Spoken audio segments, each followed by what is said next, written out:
Hi, everyone. I'm Annie Rogers, and on behalf of the ADDitude team, I am delighted to welcome you to today's ADHD Experts presentation titled Beat the Clock, Time Estimation and Management Help for Students with ADHD.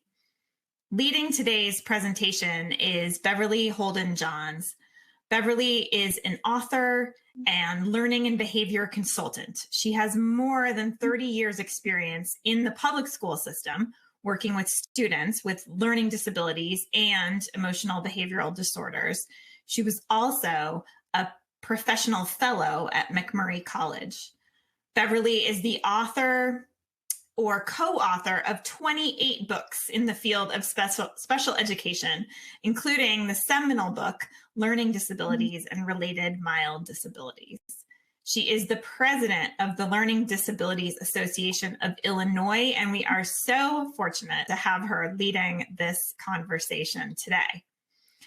If you are joining us, chances are that getting out the door this morning was stressful. Homework is already becoming stressful because assignments take longer than your child insists they will. If your child shuts down when big projects overwhelm them or they experience tears and anxiety over missed deadlines, you have found the right place. We feel your pain and your desire to start this new school year meeting the executive function challenges of ADHD head on. Today's webinar will explain how to teach and practice the skill of time estimation using visual aids and timers for support. We'll demonstrate how to break down assignments into small parts and how to create an environment that is conducive to initiating a homework routine. Finally, we'll detail what a parent can do when their child is overwhelmed by schoolwork or when the assignments are just too difficult. Before we begin, I would like to ask a quick poll question to our live audience. As a caregiver or educator, do you also have ADHD or executive function challenges that impair your ability to see and manage time? Please answer that, and that will help also guide our Q&A at the end of today's session. While you do that, I will mention that answers to common webinar questions about slides, transcripts, and certificates of attendance can be found in the FAQ tab of your webinar screen. As many of you know, we publish a quarterly print publication called ADDitude Magazine. Our new fall issue is our annual Success at School issue, which includes proactive and reactive strategies for emotional dysregulation in the classroom, some results from our survey of 400 educators about social emotional learning, and an article by today's expert, Beverley Holden Johns, called 6 Hacks for Homework Overwhelm. To get the full issue, just click the link on your screen to subscribe to ADDitude Magazine now. Webinar participants can get 15% off your order and a free copy of the ebook, How the ADHD Brain Works. Okay, so without any further ado, I'm so pleased to welcome Beverley Holden Johns. Beverley, thank you so much for joining us today and for leading this webinar on time management strategies for children and teens with ADHD. Thank you. I am delighted to be here, and I thought we would open up with true confessions. This is the case of the passive-aggressive morning hater. How many of you on this webinar don't like mornings? Well, I'm one of those people. I don't like mornings. I never have liked them. I probably never will. At my age, I like to do a lot of my work at night. So what happened when I was growing up?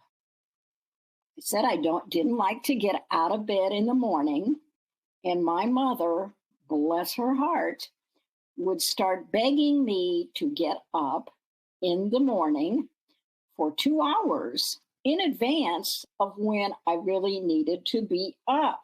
And she would say, come on, Bev, you got to get up. You'll be late for school. You'll miss your perfect attendance. Come on, Bev. Come on, Bev. Now, what did I do? This was a terrible thing I did to my own mother. I delayed. I just lay there in bed. Why did I lay there in bed? Now, it was horrible. I was being passive aggressive. I wasn't getting angry. I just continued to stay in bed. My mother's approach to time management was that she would start 2 hours in advance trying to get me out of bed. My approach to time management was time estimation, because here was the truth. I knew exactly how long it was going to take me to get out of bed, go in the bathroom, get my clothes on, go get my breakfast, and go outside and catch the school bus. So I was passive aggressive. I was a good time estimator. Mother, on the other hand, handled time differently. She was the person for her entire life that if you needed to go to the airport, you went 4 hours in advance. If you needed to go to church, you went 1 hour in advance. I, on the other hand, now, am I going to tell you that I have adopted some of her strategies? Yes, I have. Now, the sad part of this story is my little brother, who is 8 years younger than I am, observed all of this, and guess what he did to our mother? The same thing. So my true confessions, I feel bad to this day that I did that to my own mother. So now what I want you to do is to look around on your desk. Do you have a calendar? Do you have Post-it notes? A cup of coffee? A cup of iced tea maybe, and a to-do list and file folders. And do you have any distractions? The point being is probably all of our desks look very different because we have on hand what we need and what works for us. And if I could take a picture of your desk area, it probably would look very different than mine, because I have a lamp, I have a water bottle, I have all the sensory things that I need to be comfortable as I work. But I also have a calendar, which I can quickly pull out. So the point being is we really have to look at what works for us. And the point of this is no one approach is going to work with all of our children. And sometimes what we do is we say, well, it works for me, and it should work for my child. No, remember my mother and me. What worked for her didn't work for me. So what are our objectives today is why are students with ADHD struggling with time management? And to look at some helpful hints and learn how parents can create a homework conducive environment for their child and avoid what I call a worksheet wars. So why is time management so important? First of all, it's a teacher pleaser behavior. Teachers like children who come on time, and they like individuals who get assignments done on time, etc. So it's a teacher pleaser. And sometimes the child may not be able to do all the work, but if the child engages in teacher pleaser behaviors, they may end up getting a better grade than they might get otherwise. And it impacts friendships. Think about this. If you have a lunch date with someone and you're late every time, your friends are going to say, oh my goodness, maybe that person, I really don't want that person as a friend. And it impacts trust as well. We don't tend to trust people if they say, I'm going to be here at this time, I'm going to do this at this time. It impacts school performance, certainly impacts a job. You can't be late for work or you're probably going to lose the job. And it impacts many life decisions. Throughout life, we have to make decisions. We know people who couldn't make a decision if their life depended on it. And you think, oh, please, I had a brother-in-law. And when you would go in a restaurant to order, everybody would have their food ordered and decide what they want. But oh no, he didn't. He just had to continue to look at the menu. and went on and on and on. So time management is really very important. And two big ideas: work ahead and seize the moment. Now you're saying, oh, how does that work? Well, seize the moment means never put off something you can do at this moment. How many of us read an email and you say, I think I'll get back to that later? And then we get lost in the sea of emails. And guess what? We don't get back to it because we had 50 other things that happened in between. So anytime we can teach children to do something right away rather than to postpone it is much better. And then work ahead. Having worked with a lot of children at all levels, including at the college level, what I wanted to do was teach students how you felt really good when you got something done in advance. So what I would do is I would give students bonus points if they turned in their assignment early. And then we would talk about, now, didn't you feel better that you have that done? Or allow them to give you a draft to review. Sometimes our children just get lost and they don't have a clue what the teacher or the parent wants from them. And sometimes it is just a nice thing to do to give them a draft or a rubric to look at, some kind of model, and then spreading out assignments. One of the things that I found was, when are most assignments due in schools? At the end of the semester. So what I did was always give my students assignments that were due before the end of the semester, so that they weren't caught up in that end of the semester panic. And I have seen students fail classes because they got so overwhelmed. They had so much to do at the end of the semester, they just couldn't face it. And what did they do? Gave up. And they may have had a good grade until that time, and then they didn't turn in the final assignment, and they got an F. So I've always made a big deal about reinforcing students who work ahead. Now, what are some of the cautions in time management? Watch organizational systems. I've had to learn so many times the hard way is that I have to think outside preference and find out what works for an individual child, because it's probably not going to be the same thing that I do. Assignment notebooks are a good example. If I polled you, probably some of you like to only see on a calendar one day at a time.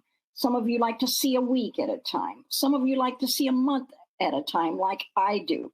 And so the monthly calendar may work for me, but it might not work for a child. And then manage what is manageable. I think we really have to look at whether we have very unrealistic expectations, depending upon the age of the student, and not give them too much to do at one time. I've often heard it said 5 to 10 pieces of paper is the most.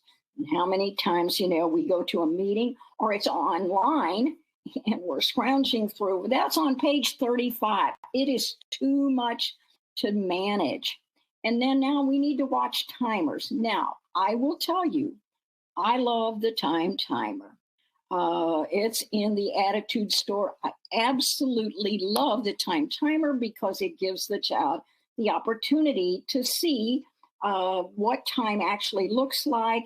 And when I say we have 5 minutes to do this, they can watch the red until the red moves away. However, we have to be very careful with children who have anxiety, because a timer may make them more anxious. And a better approach for us to use rather than a timer might be to say, how about if we work together on these last 3 problems?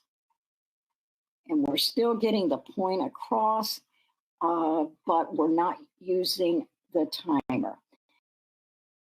Extended timelines. This is a real source of contention for me. We give students extended timelines because we think they need more time to do an assignment, but we fail to teach them how to manage time. So if we just give extended timelines and we don't at the same time have a goal in the IEP to teach them time management strategies, it doesn't work. It's an accommodation, and any accommodation has to be taught. If you think about reading, we accommodate children who can't read, but we better be teaching them to read also. And then be cautious of the PREMAC principle. Some of you may know the PREMAC principle, may use it, et cetera, et cetera. Well, here's the PREMAC principle, and we tend to use it a lot with children who have autism. All right, first you do the non-preferred activity, and then you get to do the preferred activity.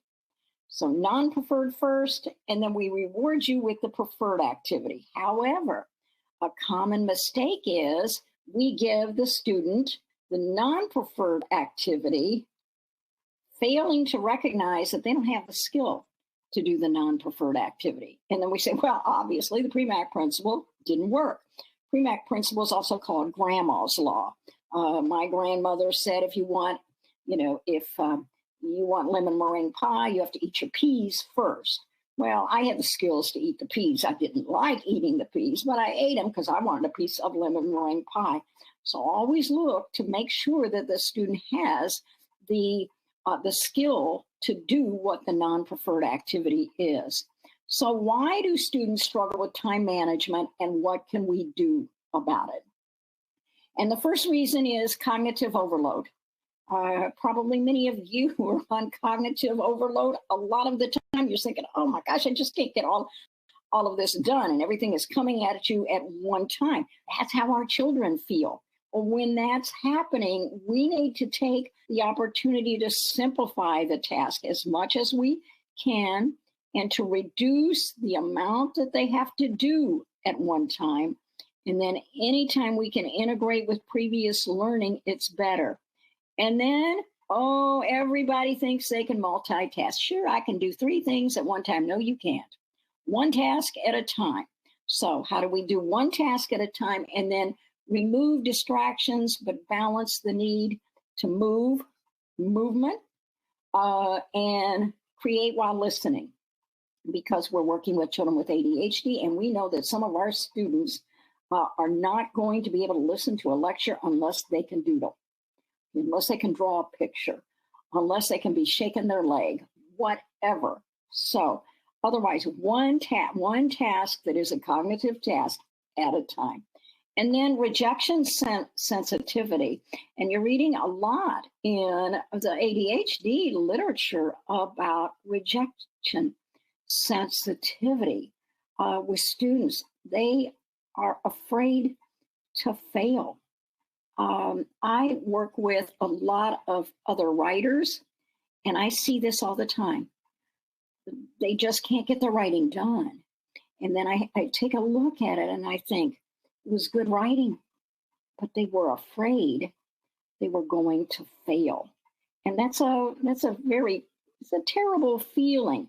So remember that rejection sensitivity when you've got a child and that child is not wanting to do something, ask yourself, are they afraid of being rejected? Somebody isn't going to like their work. So we want to listen and ask questions and not be judgmental and give positive feedback and give them proofreading checklist. And then auditory processing. This I go through some real battles with individuals because students may be in high school and the teacher gives 3-step directions and the student can't do them because they can't process. And I'll always say, well, are they able to do 3-step directions? No. They said, but they're 15 years old and they should be.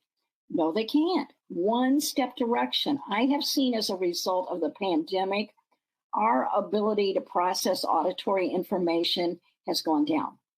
We're just easily distracted with a lot of things. We have a lot on our mind. And so we need to make it easier for students and give them a one-step direction. And then always check our vocabulary. And good teachers and parents know how long it takes for children to process information, and we've got to watch that. And then use voice to text software. One of my favorite podcasting tools is Notebook LM Google. And I like Notebook LM Google because you could put a lecture in, and then it comes up with like what I call a radio talk show. And then it says, now remember, the key facts are. So that sometimes will help our children who have auditory processing problems, because there's a lot of repetition in them, and certainly visuals. So what are some more reasons that students struggle with time management? Procrastination. Have we heard of that? Well, I really don't want to do that. I don't want to clean my house. I think I'll find this to do. So for our children with procrastination, certainly it can be the rejection sensitivity. But one of the things is that we need to do when we see our children procrastinating is don't expect them to start the task alone. Help them start. Let's do the first step together, and then you can do the second step. So we are there to do it with them. And we need to make the work environment pleasant. So let's say you yourself have a big project to do, and you say, oh, I don't really want to do that. Well, how about making the work environment pleasant? So if I have a tough writing project to do, you can bet I treat myself to a cup of hot chocolate and it's by my side. And I think, okay, I've got that. I made my work environment pleasant so that I didn't mind doing it, because when I was doing the hard writing assignment, I had my hot cocoa or I had my fidget or whatever. And then we've talked about the pre-MAC, making sure that the child has the skill. And then this one, I call it cathartically dumping. We all are upset about many things in our lives. And when we are upset and when our children are upset, they need to dump it. In other words, their working memory is not intact. If they're worried about what's going to happen, what is doing this. So we need to really identify positive outlets for emotions. So mindfulness, look for appropriate forms of expression. Maybe they can draw. Maybe, they can do a collage, whatever. I remember working with a young man, and he would come in, and he would come in from the school bus, and he had always been wronged by the bus driver. So he would be just on and on and on. The bus driver did this, the bus driver did that. It's terrible the way the bus driver did this, etc. Well, what I found was if I tried to talk to him, it did not work at all. He would escalate. So I started saying, I tell you what, Spence, how about if you write down your side of the story about what happened on the bus, and I'll put it in your file. And he went, oh, somebody heard him. And he had to dump it. Until he dumped what was bothering him, we were not going to have a happy day doing academics. So I think sometimes we forget that people have to have those outlets, and we have to teach children how to use those outlets. And then cognitive inflexibility is hard, and it has gotten harder for many of our students to what I call switch gears. So they're doing one assignment, and we say, and now it's time to do this. And they really can't cope because they think it's the end of the activity that maybe they preferred. So we need to use the term pause. Let's pause on this. We'll come back to it later. Or we need to build in between steps. We're doing, a motor activity, and we're going to go into math. That's going to be hard for some children. But what we can do is do the motor activity, do a motor activity with math, and then do the math task. And then failure to identify roadblocks and triggers. Do what ifs. What if we miss the bus? What if somebody stops you and wants to talk? What if? Because we all have roadblocks and triggers. We may have, we know that some people, a word, a sentence, and a particular smell in an environment will trigger a very negative reaction. And when that happens, it's a roadblock. And sometimes the child just freezes. So we can do the what ifs. What if this happens? Do time estimation. We're going to talk more about that.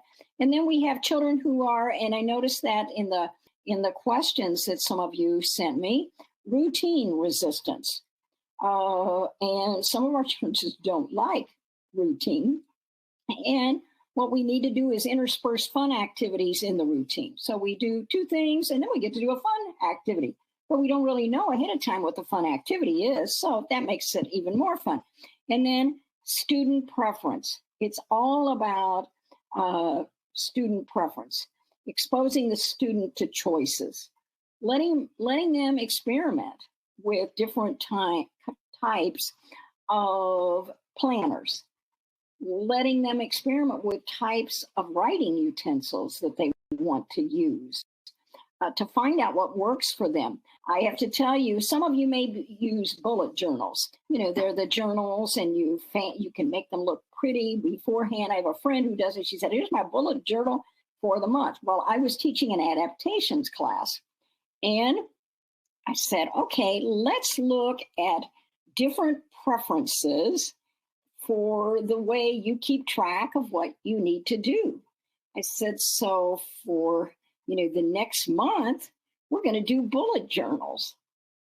Half of the class hated bullet journals, and half of the class liked them. And it was my point to show them that one particular thing is not going to work for everyone. I don't use a bullet journal. Maybe some of you do. Time blindness, which is that inability to sense how much time has passed and estimate the time needed to get something done. It really is, if we think about it, a multidimensional skill. It involves concentration, memory, and planning. And sometimes we misjudge deadlines because we think we had all of this time to do it, and suddenly it's Friday and the assignment was due. And it really involves time sequencing as well. And we try to multitask, and we can't do it. So picture this, mental multitasking. So we're always thinking we're doing something, but we're always thinking about what we have to do next. Well, that in itself can cause us some anxiety. If we say, oh my gosh, I'm doing this, but I really wish I was doing that because I'm going to have to spend 2 hours doing that. Our background tasking on a Zoom and reading other material. And if we're honest, we probably all do it. But are we really multitasking? Are we really concentrating on both things? And then stacking our productivity. Well, we decide we're going to go out for a walk, but we say, oh, well, while I'm walking, I can check my emails. Well, if you need a walk to cathartically dump and you're checking your emails, it doesn't work. And then switching tasks often. And we need to remember that every time we switch attention, our brain has to use extra energy to switch gears, so to speak. So what do we need to do? We all are using technology. Maybe some are using it too much. To model appropriate use of technology, to try to teach our children one thing at a time, take a walk without the phone, keep switching to a minimum, watch worksheets. And as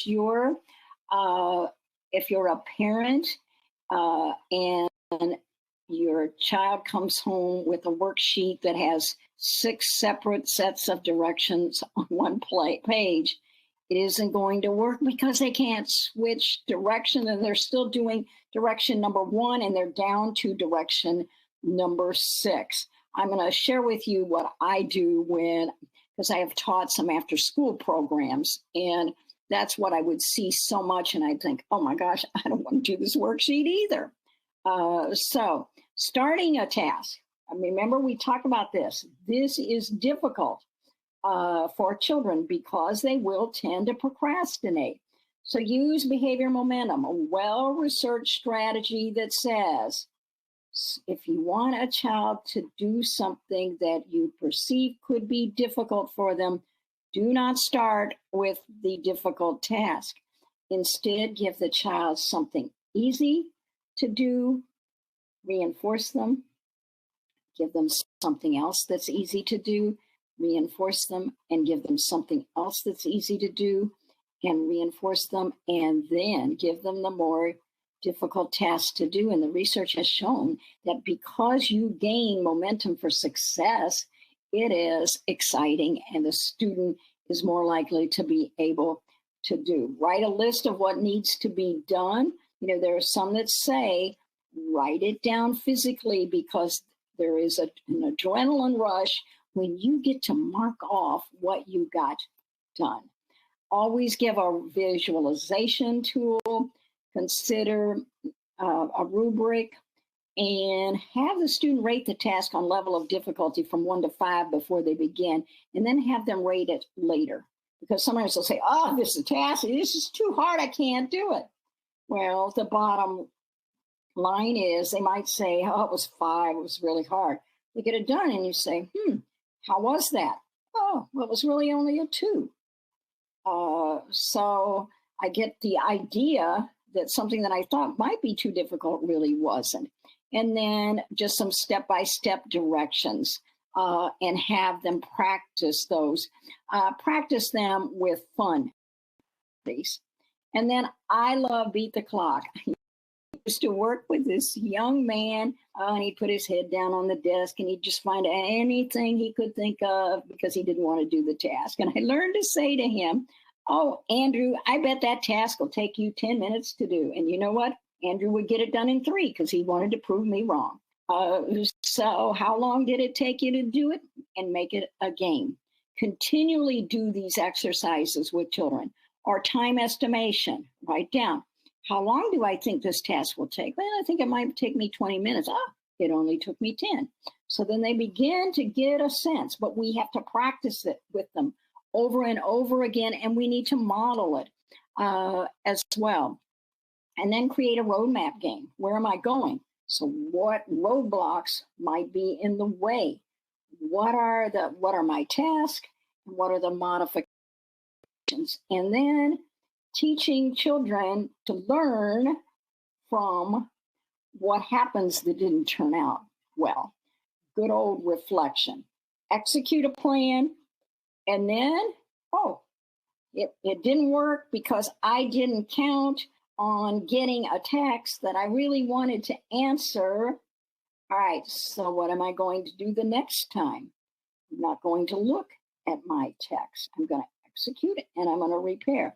And then reinforcing may need to reinforce successive approximations. If the child doesn't do it perfectly, but they did it okay, reinforce the pieces they did okay. And then balance between delaying and recognizing for being on time.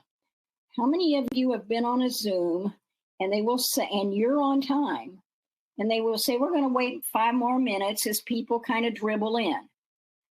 Well, what you were doing is reinforcing the people who are late when you should be starting on time to reinforce the people who were on time. That's about teaching children and adults respect. And so what about routine resistance? Work to identify what parts of the routine they don't like to do and why. And then always intersperse activities that are fun. And my favorite behavior management tool taught to me by a dear colleague, Dr. Eleanor Getzlow, many years ago is be positive, be brief, and be gone. What does that mean? So we give the child the instruction and we word it positively, one step direction. That's why we're brief. And then we move away from the child. And moving away from the child says to the child, I'm going to give you time to process, and I'm going to allow you to save face. This is a very effective strategy. And then probably all of you know the wait strategy. When you start getting yourself into a situation where you're arguing with a child, remember, wait. Ask yourself, why am I talking? Do I really need to be talking? Did my poor mother need to be talking for 2 hours trying to get me out of bed? No, it didn't work. Sometimes we just need to stay quiet. And we talked about behavior momentum. So planning and prioritizing, which are the tools of trade, the types of pens children want to use, notebooks, bracelet reminders, cognitive credit cards, sticky note reminders, all of those things, they're tools, but we have to find the right tools for the children with whom we're working. And then note-taking, framed outlines, where we give them a lot of it, and then we expect them to fill it in. And then making lists and prioritizing breaks. A lot of people will do backward planning for long assignments. I know I did this so much with students from about the sixth grade on, looking at a long-term assignment. Now, how are we going to break this down so it's manageable parts? And a lot of people say, what should we use? Digital versus analog clocks. Pair together. Put digital, only one view at a time. Analog clocks, 3 views of time. They see the past, they see the present, and they see the future. Most of all, they see the passage of time. One day in a college class, I was teaching at night, and I said to the students, it's now 20 till 8, and we're going to take a break until 8 o'clock. And I got these blank expressions. I go, what's going on? Well, one of the students came up and she said, what do you mean 20 till 8? Because they were used to digital clocks. They didn't use an analog. Proofreading checklist, always do those with students because some of our children will rush through assignments just to get them done. So here's a sample of a proofreading checklist. You can vary it as you like. Now, helping at home. Always find a positive place for the child to work, which is free of distractions and is pleasant, and it is a place that meets their sensory needs. They may need a water bottle. They may need a cushion on their chair. What are their sensory activities? And then always do a non-homework activity together with your child when they arrive home from school. They don't need to do more schoolwork right away. Schoolwork has been difficult for them. Give them a break. So take a walk, do something fun that builds your relationship, and look over the homework together and then break it down into small assignments. And what I like to do every few minutes, depending upon the attention span of the child, is to do what I call mindful moments. A short 2-minute pause. They can stretch, they can listen to a song. Deep breathing teaches the children life skills also to look for those mindful moments. And then traveling assignments are traveling locations. What I used to do if a student came into my after school program and they had an assignment and there were 6 sets of directions on one sheet of paper, I would take the sheet of paper, make a copy, and then I would break it into small parts. And I would put one, let's say it was math, I would put one math problem on one part of the wall, one on another, and I would give the students some time to walk around and do the assignment. That's a traveling assignment. And always have the children highlight direction words, because sometimes we think children understand direction words, and it might be a different word than someone else uses. And meet with the teacher for homework help. Meet with the teachers or case manager prior to the beginning of the year and learn about their expectations. So will they share their notes either prior to class or after class? and find out how the teacher communicates homework. And if it's a software system, I was just on an IEP not too long ago, and they did a software system, but the parent was not able to get into the software system. Well, then come to find out, one of the teachers couldn't get into the system either, because you have to find out who has access to it, and does everybody in the school have an assignment notebook? So what are the ways that the teacher communicates? And then does the school have a check-in and check-out system for some of the students? And how much homework does the teacher give each night?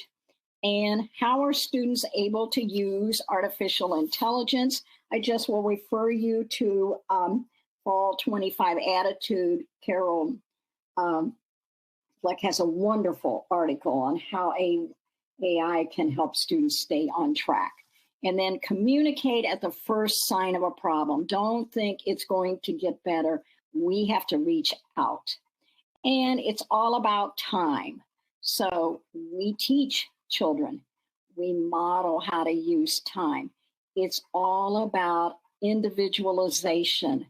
One size never fits all.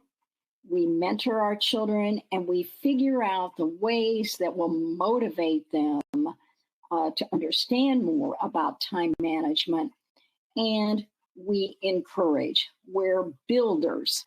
We look for everything that our students do that is positive, and we reinforce that. So I'm going to stop, and we're going to have a period of time for our questions and answers. Wonderful. Beverly, thank you so much for that thorough presentation.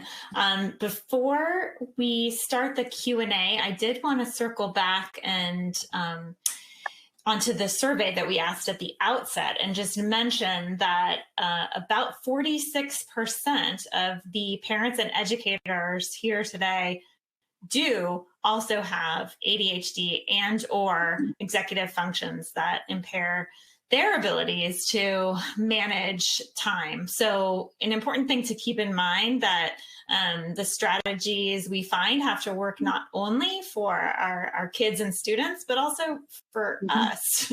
And that is hard. So we'll try to touch on that in the Q&A.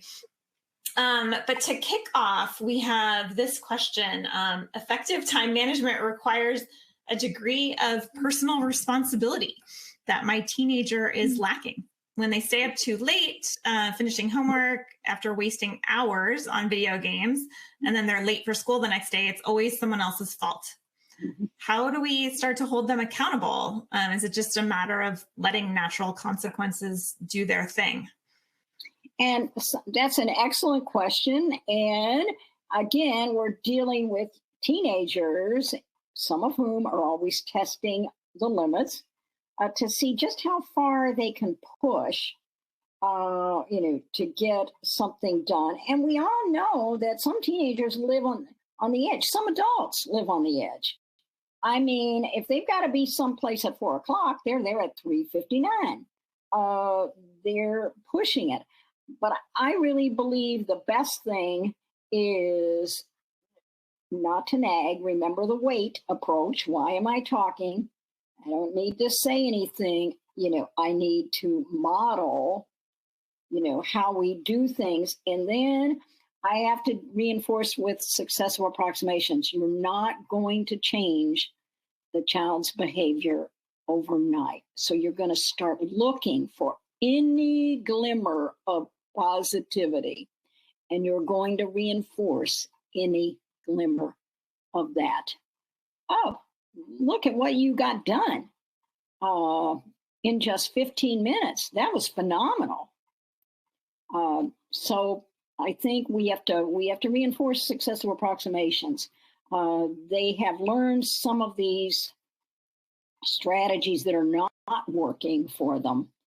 And so we need to be looking for what they did well and making a big deal out of that. That's how we're going to teach them. Okay. And I will just recognize that, man, that is hard. It is very hard work is to find those glimmers of success when your expectations and perhaps your frustration are not aligned with what you're seeing. So, Exactly. And you end up taking ownership of the problem. Like my mother was taking ownership of a problem uh, when she really should have been reinforcing me for getting out of bed on time. But then she was getting frustrated, and it was a vicious cycle. And yeah, she should have just set a clear limit and remember, be positive, be brief, and be gone, and then moved away from me. And I think that sometimes, but that is hard because we are human beings and we do get frustrated. And we want them to do things the way we want them to do. Maybe they're going to get it done. Maybe they're going to do it a different way, which is okay. But we have to continually look and change our focus because, a lot of our students are what I call reinforcement deserts. Nobody ever says anything nice to them. And we got to be able to find something, that we can grab hold of where they made some progress and reinforce. So if you only take one thing away, it's to look for those glimmers and try to accentuate those as a strategy. Yep. Okay, a lot of questions today about time estimation from both adults and regarding their children. That it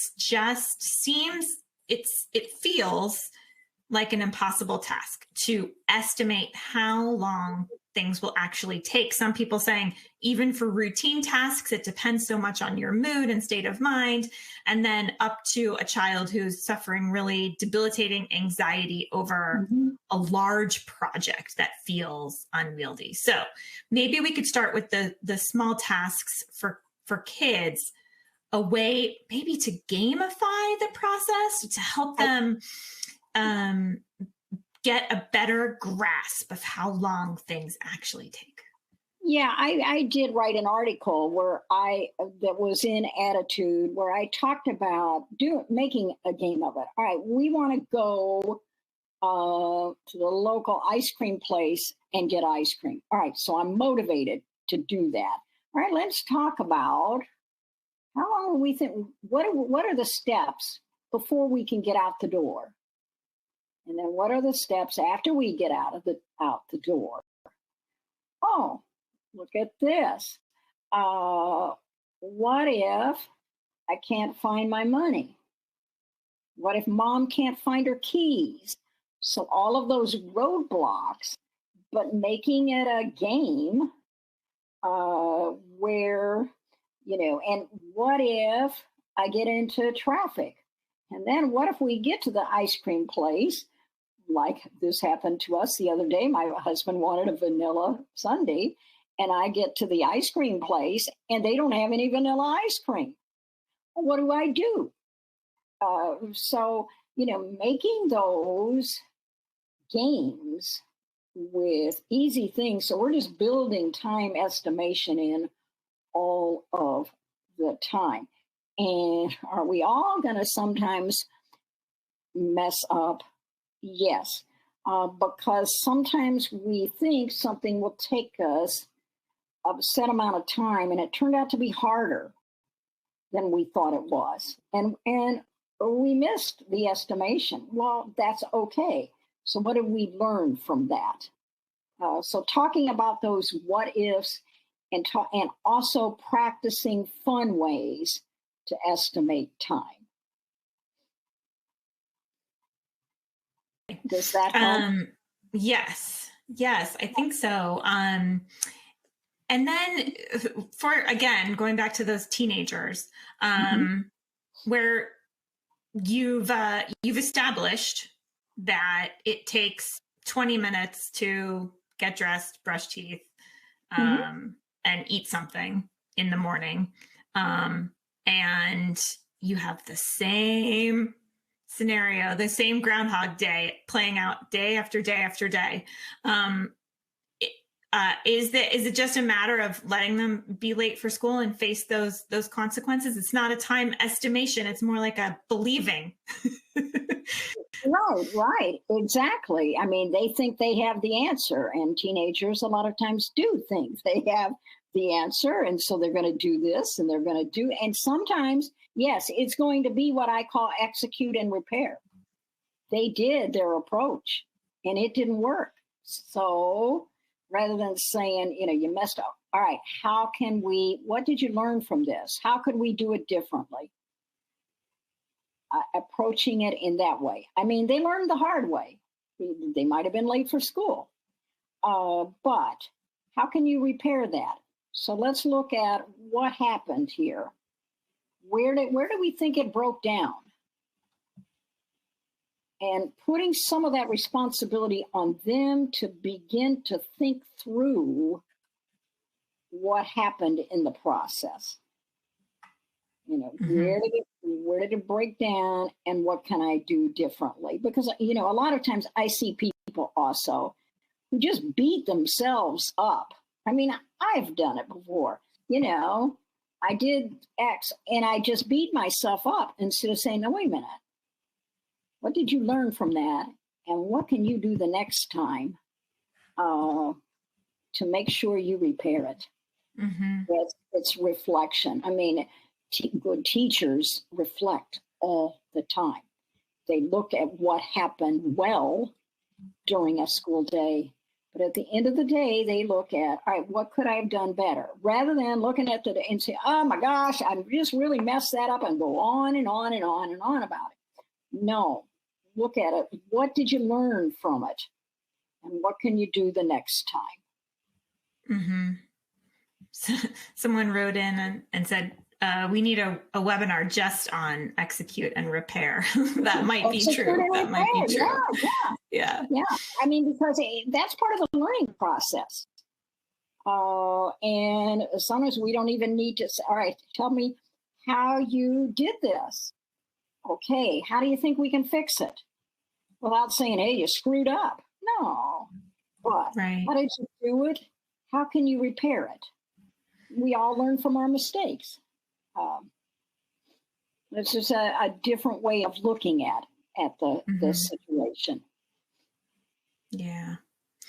We got another great question that said, how do I get my child to understand that perfection is not attainable? And especially with school projects, there comes a point where it's good enough for a good grade and we need to move on. Right. And that just really strikes a chord with me because I work with a lot of fellow writers and they will go over the same sentence 35 times.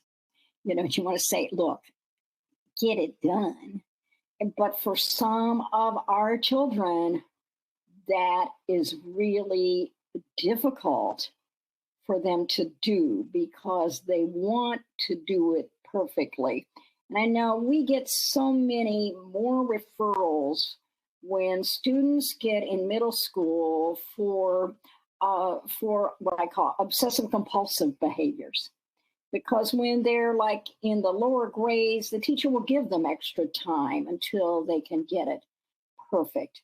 But then when they get where they're switching classes all the time, then it really comes out that it is a real issue. And I think that we have to teach children, we look at something and we point out what they did well and we focus on that. And then we say, it's ready to turn in. So it's almost like we have to give them permission to turn it in because, again, some will just fixate. Oh, my goodness. I'm not sure that's the correct word that I want to use. I like your choice of words and move it from there. So it's part of giving them permission to finish the task. because sometimes they are so fixated on it being perfect, and it's not going to be perfect. We all wish we were, but it's giving them permission to finish it.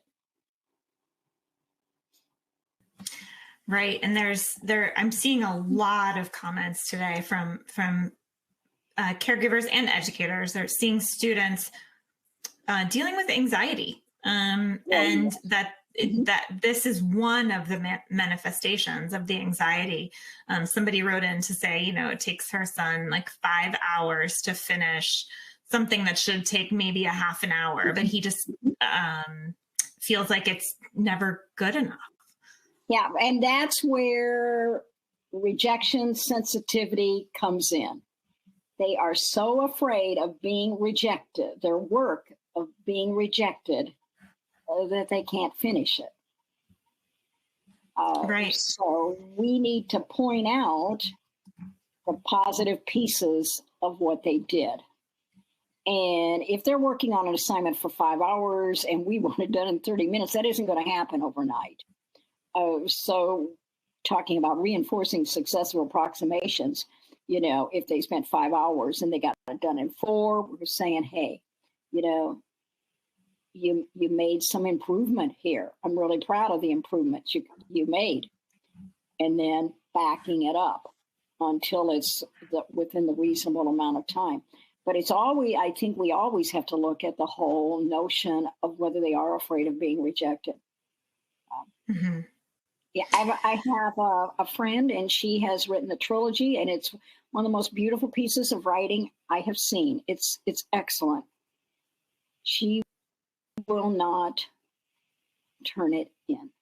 She is so, and it finally, the light bulb went on with me. I had to check my behavior because I was getting impatient. I thought, just send it in. No, wait a minute. She is afraid of being rejected. And that's not a pleasant feeling. So what did she need? She needed more build up and more mentoring and more coaching that, hey, this is what you did well to overcome that rejection piece. It's hard. It all comes back to that first point you made in the Q&A about finding the positive. Exactly. And just how critical that is. It is. Because if we as parents and teachers have to see ourselves as builders, and every negative statement that we make hurts the child. We really have to be careful. All right. What I did today, was I building my child up? Was I looking for everything I could possibly find to be sure that I was a builder? Mm-hmm. Yeah. We're saying there's a flip side to that coin, which of course is kids who avoid doing the work altogether or who rush through it and, tell us that they don't care. Any advice for those kids who are on the avoidant side, I guess, of the maybe it's anxiety, but and my Andrew, he was on the avoidance side. I mean, he put the head down on the desk and he wasn't going to do anything, and that's how I learned to beat the clock with him, and it really worked with him. But the other piece I had to do with Andrew was the minute he raised that head up and picked up the pencil like he was going to work, you better believe I was over there saying, oh, thank you. You just let me know how I can help you do this assignment.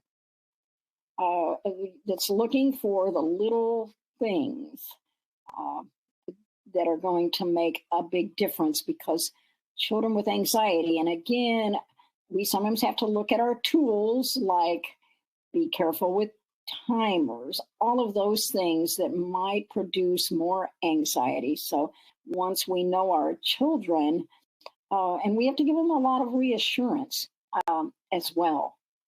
I think that that's very important. Indeed, indeed. Well, I'm sorry to say that we have come to the end of our hour. Beverly, thank you so much for joining us today and Oh, you're sharing welcome. your expertise and your stories, your strategies with the ADHD community. We really appreciate it. Well, thank you. Thank you. And I wish all of you well. And I thank you all for being with us this afternoon to discuss this topic. It really is a very important one for all of us. Yes. Yes, thank you very much to all of our listeners today. Please know if you would like to access the event resources, you can visit attitudemag.com and you can search for podcast 576. The slides and recording will be posted a few hours after we wrap up. And if you're listening in replay mode, you can simply click on the episode description. I did get the note that one of our download links here was not working on the slide. So we'll fix that and make sure you all get access to that download. Also, please know that our full library of ADDitude webinars is available as a podcast. It's called the ADHD Experts podcast, and you can find it everywhere. We hope to see you next Tuesday. Our webinar will be titled Why Chronic Pain is So Common Among Neurodivergent Youth. And then the following Tuesday, the 16th, a nice complement to today's session is a webinar that will be led by Ann Dolan called From Resistance to Responsibility, Helping Tweens and Teens with ADHD Tackle Homework Independently. So to make sure you don't miss any future ADDitude webinars, you can sign up to receive our free email newsletters at attitudemag.com/newsletters. Thank you all. And thanks again, Beverly. We hope everyone has a great day.